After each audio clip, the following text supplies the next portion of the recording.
tudo bem? Primeiro vídeo do nosso canal, a gente vai falar sobre termos e definições jurídicas. Antes, queria lembrar que a intenção desse canal é ser um canal descontraído, mas ao mesmo tempo sem perder conteúdo. Então o pessoal que entra nesse meio jurídico fica muito sério, fica muito bravo, fica muito chato até. Então a intenção aqui é a gente ter um momento de descontração, mas ao mesmo tempo passar uma informação relevante. No Instagram da minha empresa, a Diagnosticom, eu coloquei lá uma enquete sobre alguns temas que eu gostaria de falar. E o tema vencedor foi termos e definições jurídicas nas perícias.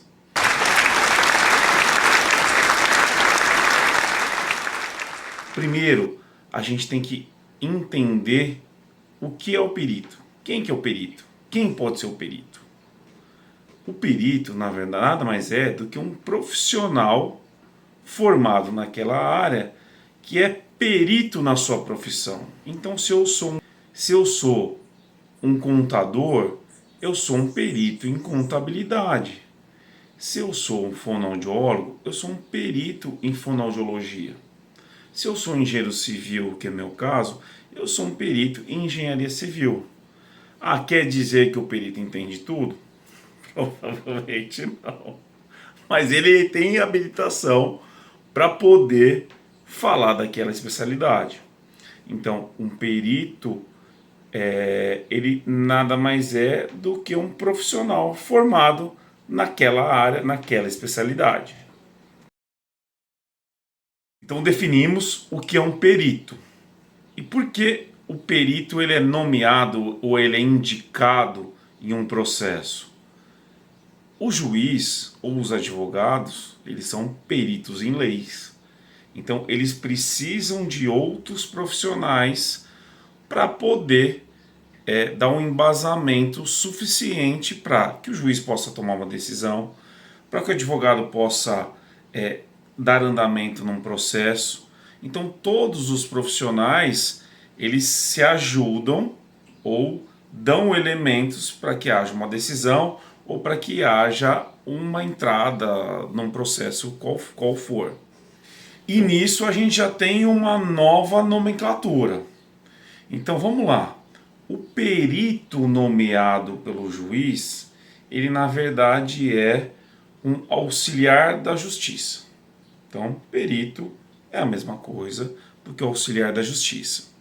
E nós temos os assistentes técnicos. Então, o perito ou auxiliar da justiça, ele sempre é nomeado pelo juiz. Já quando você está auxiliando, você está assistindo a um advogado de alguma das partes, você passou a ser um assistente técnico. Então, a diferença do perito para o assistente técnico é essa. Você está pelo juiz ou pelo advogado das partes. E como ser nomeado? A nomeação, ela depende do seu cadastro no Tribunal de Justiça. Tá? Então, cada Tribunal de Justiça de cada estado tem uma forma de cadastro. Aí você tem que procurar qual que você pretende fazer o trabalho, cadastrar o seu currículo e aí, a partir daí, você está habilitado a ser nomeado.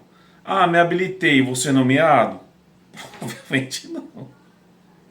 Não é tão simples assim. Não é tão simples. Provavelmente você vai ter que ir lá se apresentar para o juiz. Você vai ter que ir lá nos fóruns, tentar falar com o juiz, com o escrevente, com o diretor do cartório. Enfim, você vai ter que passar nas varas. É isso aí.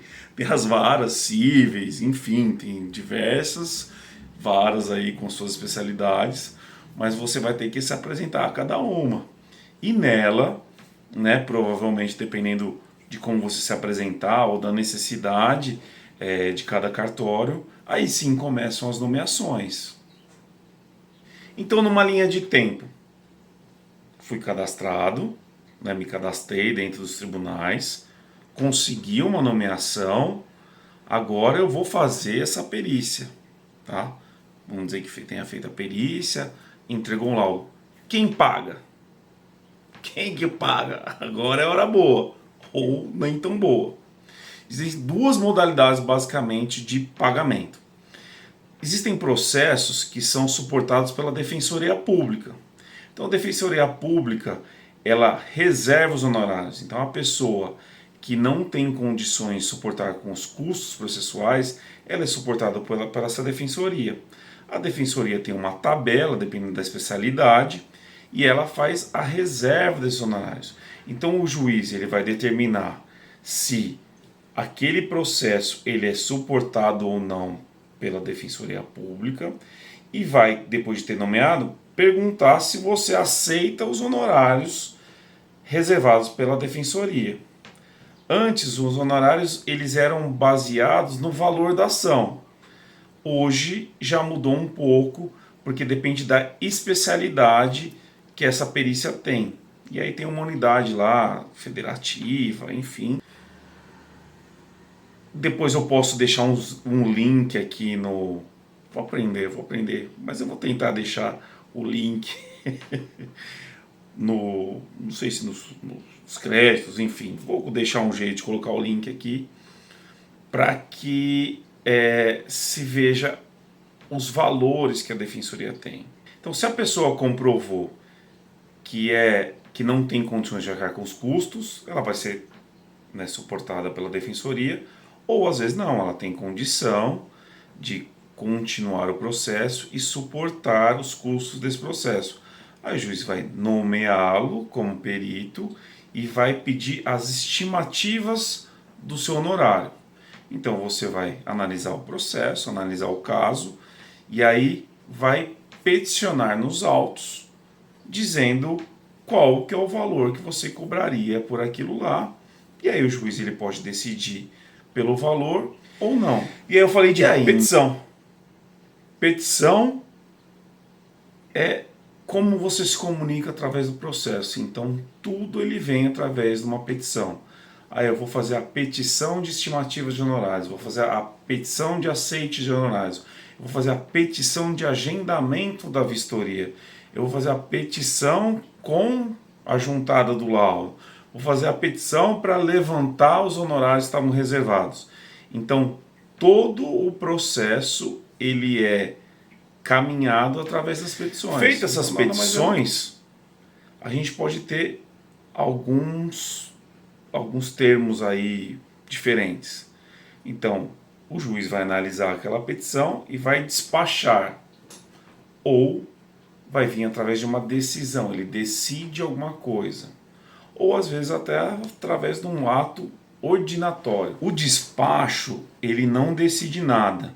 Ele, na verdade, ele vai fazer alguns pedidos. Então, o juiz despacha determinando a intimação de uma parte para poder se manifestar, de repente, com o laudo que foi juntado. Né? Ele pode despachar solicitando que um oficial de justiça intime a parte que não tem representação no processo. Então ele não tem valor de decisão. Já a decisão, ele decide alguma questão. Então, ele decide pelos honorários que o perito juntou aos autos, sob pena de extinguir o processo.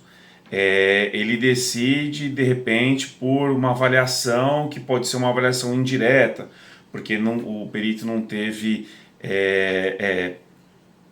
condição de entrar no imóvel. Enfim, ainda não é a sentença. É uma decisão de uma parte do processo. Ordinatório. Esse ato ordinatório pode até não ser feito pelo juiz. Né? A intenção dele é dar andamento ao processo. Então vamos dizer que o perito juntou o laudo no processo e aí tem o ato ordinatório para que as partes se manifestem dentro de 15 dias sobre o laudo juntado.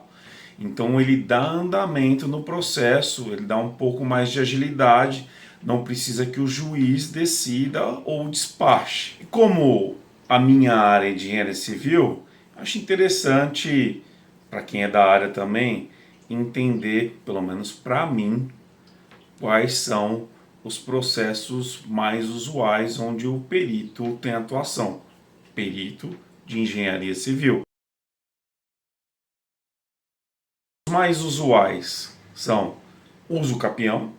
Então uma pessoa ela está num terreno, enfim, em alguma propriedade, no qual ele quer ter o direito de ser dono daquela propriedade. Não sei, não sou advogado, mas basicamente o que o perito vai fazer? Sendo bem basicão, assim, ele vai só atestar se aquela área, aquele terreno, aquela propriedade é de fato da documentação que está juntada nos autos. Então, às vezes, a gente tem um lote no meio de um lugar que é distante, ou enfim, né, você pode precisar de topografia, pode não precisar, pode ser apenas um elemento que você vai lá verificar com o Trena se aquele lote está dentro daquele loteamento, daquele terreno, daquela matrícula solicitada. Outro que é muito comum são avaliações de imóvel. Eu não vou entrar na seara, não vou entrar nessa discussão de quem pode fazer, porque tem uma discussão sobre o corretor poder fazer, mas o engenheiro civil e o arquiteto fazem avaliações. Por que eles fazem avaliações? Porque eles têm a capacidade técnica de ver se aquele imóvel tem algum problema estrutural e dentro do problema estrutural se aquilo inviabiliza, se ele tem valor ou não tem. Mas as avaliações de imóveis são muito comuns para ações às vezes de falta de pagamento de condomínio, de ação de às vezes de, né, extinção de condomínio, então pode ser uma separação, ou pode ser alguém que tinha alguma coisa junto, que tem aquele imóvel em comum, então faz a avaliação para que depois ele siga para um leilão. Temos também a análise, né, de vício de construção. Então, às vezes, teve uma construção que foi entregue, ou um condomínio que foi entregue, e aí ele apresenta problemas, né? Então, a gente vai lá avaliar, ver se foi falta de manutenção, se foi execução de obra, enfim. Esses costumam ser um pouco mais investigativos, de documentação, de comprovação, às vezes, a gente precisa de auxílio, né, de termografia, auxílio de boroscopia para fazer inspeção em tubulação, enfim, esse é bem legal porque é bem investigativo, assim. Então, você tem um problema, pode ser que não saiba onde está. Então, entra aquela questão de pode ser umidade entre unidades, pode ser vazamento, pode ser cheiro de esgoto.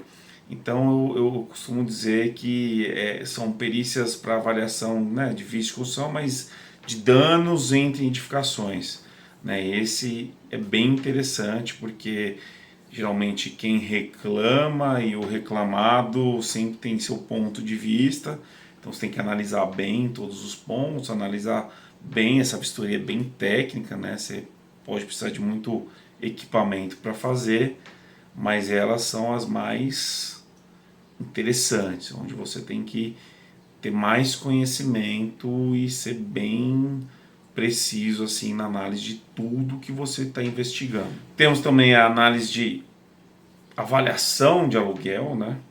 Onde vai ser um vídeo mais para frente. Tem uma que é bem legal, que é a renovatória de aluguel de shopping, porque é bem particular, muito particular, é bem bacana.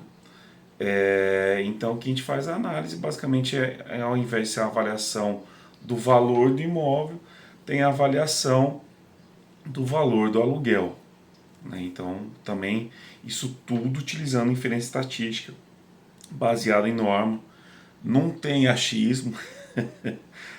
Não tem, sou corretor de imóvel há tantos anos e aqui eu sei que o preço do metro quadrado, enfim, não tem, tudo, não tem subjetividade. Na verdade você tem critérios técnicos, você cria uma inferência, cria uma equação e descobre qual é o valor, tanto do aluguel quanto do imóvel. Nós temos também, também vai ter um processo que é de antecipação de provas. Então pode ter algum problema dentro do condomínio, ou pode ter tido algum evento, algum dano, enfim, né? Pede-se uma ação de antecipação de prova, que o intuito é basicamente gerar aquela prova. Então aquele processo em específico, ele vai terminar dizendo assim, a prova foi feita. E aí provavelmente depois com aquele processo, aí não sei se vai ser de repente uma ação por danos morais, danos materiais, enfim, mas aquele processo ele é utilizado para depois seguir outro processo. Esse geralmente costuma estar dentro daquele que eu falei dos danos, né?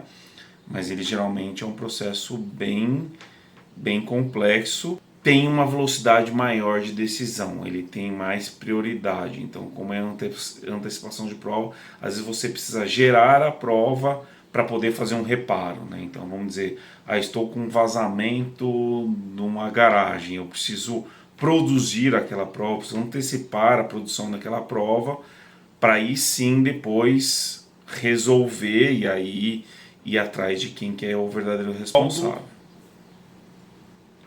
E para fechar esse vídeo, a gente tem a questão da impugnação do laudo. Eu sou perito nomeado pelo juiz, eu sou dono da razão. Não, amigão. Não. O juiz é o dono da razão. Você apenas auxilia ele.